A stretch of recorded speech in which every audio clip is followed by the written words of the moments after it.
You find yourself desperately wanting to faceplant into your desk at 2 p.m., even after sleeping 8 hours. Or maybe you're wide awake at 3 a.m. staring at the ceiling. This isn't just you being weird. It's your ancient brain trying to sleep the way humans did for thousands of years. During that wake period, they'd check for predators, maybe have a midnight snack, or make more little humans. They'd also nap during the day, especially when it was hot, because trying to hunt when it's 100 degrees outside is a great way to become someone else's lunch. This broken-up sleep pattern kept them alive. It's hard to get eaten by a saber-toothed tiger when you're checking for danger every few hours. But now we've got jobs that start at 9 a.m. sharp. And bosses who think napping means you're lazy. We've got street lights, phones, and neighbors who think 2 a.m. is the perfect time to practice their drums. So when you're fighting to keep your eyes open after lunch, that's your caveman brain reminding you of when humans used to sleep then. And when you wake up at 3 a.m. feeling weirdly energetic, that's the same brain wondering why you're not out checking for wolves. Number 7, the herd mentality impulse. You're walking down the street and see a bunch of people staring at the sky.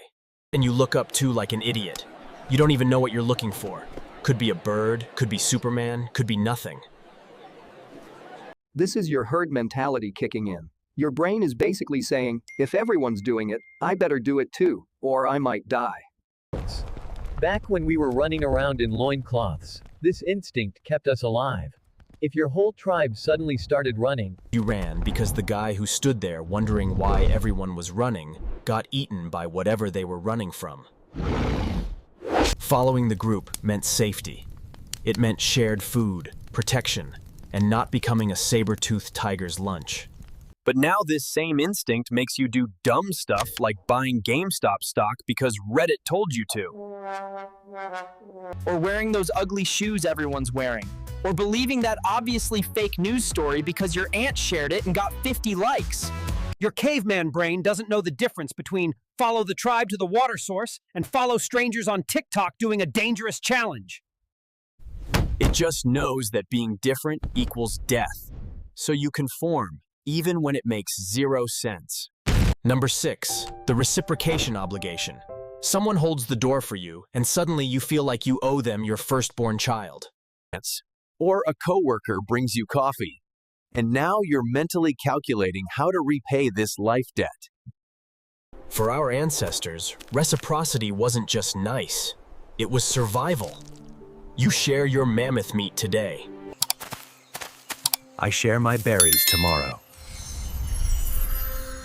We both live. If you hoarded your food like a jerk, you'd be eating snow for dinner when winter came. Your brain evolved to feel physically uncomfortable when someone does something for you. It's like having an itch you can't scratch until you've paid them back.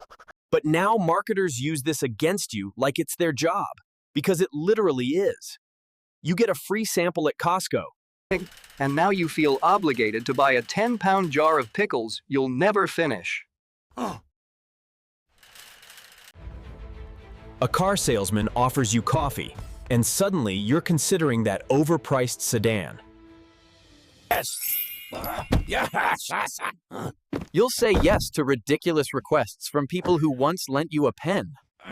your prehistoric brain can't tell the difference between, this person shared food so I won't starve, and this person gave me a free keychain at a convention. It just knows that debts must be paid, or the tribe will cast you out to die alone. Number 5. The fear of the unknown instinct. You walk into a pitch-black room and feel your heart rate spike. Or you stare at some weird foreign food like it's about to attack you. That's not you being a baby. For our ancestors, unknown meant dead. That rustling in the bushes could be wind, could be something with teeth. The ones who assumed wind got eaten. The ones who ran away lived to pass on their paranoid genes to you. That weird berry you've never seen before might be delicious. Might make you poop yourself to death. So your brain evolved to treat anything new like it's trying to kill you. because usually it was. But now this same instinct makes you order the same thing at restaurants for 10 years straight. It's why you won't try that new app everyone's using. Or why you'd rather stay in a job you hate than risk something new. Your caveman brain can't tell the difference between unknown predator in the dark and unknown cuisine at that new Thai place. It just knows that different equals dangerous. So you stick with the familiar even when it is boring you to tears. Number 4, the need to control drive. You get that feeling when someone else is driving and you're pressing an imaginary brake pedal. Or when your perfectly planned day gets ruined and you want to scream. That's your control freak caveman brain having a meltdown. Our ancestors who controlled their environment lived. The ones who built better shelters, stored food properly, and planned hunting strategies survived winter. The ones who just went with the flow became fossils. Control meant the difference between eating and being eaten. Your brain rewards control with dopamine because control meant survival. This drive made us innovators. We didn't just accept that fire was scary. We controlled it. But now your brain applies this life or death need for control to everything. A traffic jam makes your brain act like you are trapped by predators. A meeting running late feels like it might as well be a famine. Someone else loading the dishwasher wrong makes your survival instincts kick in, like they're sabotaging your shelter. Your ancient brain can't tell the difference between, I need to control this fire or we'll freeze, and I need to control this PowerPoint presentation. It just knows that lack of control meant death. So you micromanage, overplan, and stress about things you can't change. Number 3, the loss aversion bias. You find $100 on the street, and that's nice. But if you lose $100 from your wallet, you'll be thinking about it for weeks. Plotting revenge against the universe. This isn't you being dramatic. It's your brain treating every loss like it's going to kill you. For our ancestors, losing something was way worse than not finding something. If they lost their only spear, they were on the menu. If they lost their food stash, they were about to experience starvation. So, your brain evolved to absolutely freak out about losses. It literally makes losses feel twice as painful as gains feel good. It's nature's way of saying, don't you dare lose that thing that's keeping you alive. This kept our ancestors from making dumb gambles with their resources. They wouldn't risk their sure food supply for maybe more food. But now this same instinct makes you do stupid things. You'll hold on to a tanking stock because selling feels like admitting defeat. You'll keep that ugly shirt you never wear because throwing it away feels like losing. You'll stay in a dead-end job because the fear of losing steady income outweighs potential gains. Your caveman brain can't tell the difference between, losing this spear means I'll starve, and losing this $20 bet means I'll feel bad. It just knows that loss equals death. So you hoard, you avoid risks, and you let fear of loss control your life. Number 2, the preoccupation with status drive. You see someone with a nicer car and suddenly feel like garbage.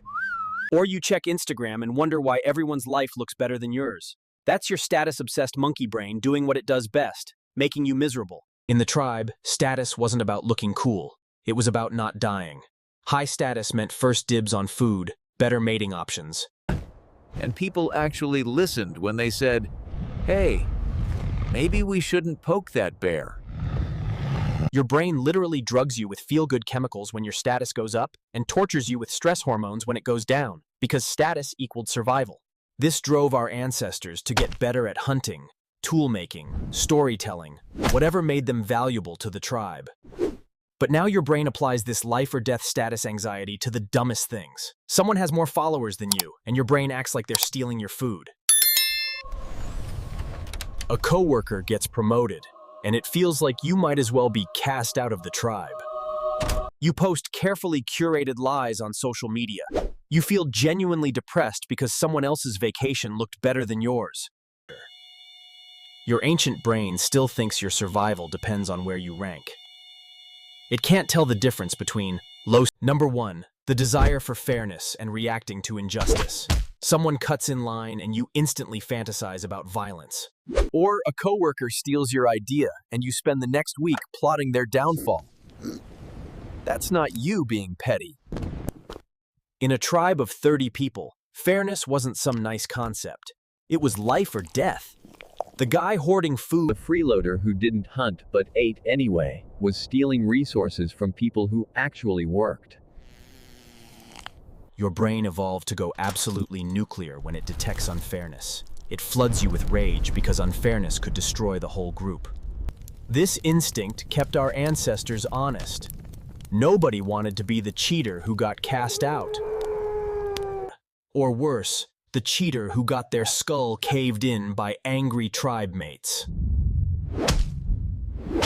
But now, this same instinct makes you lose your mind over things that won't kill anyone. Someone takes 2 free samples instead of 1. A rich guy buys another yacht while people struggle, and your fairness detector goes haywire. Your boss plays favorites, and it feels like it might as well be threatening your life. Your ancient brain can't tell the difference between this unfairness will destroy the tribe and this unfairness is annoying but ultimately harmless. It just knows that unfairness meant death. So you rage, you obsess, and you can't let things go. All because you're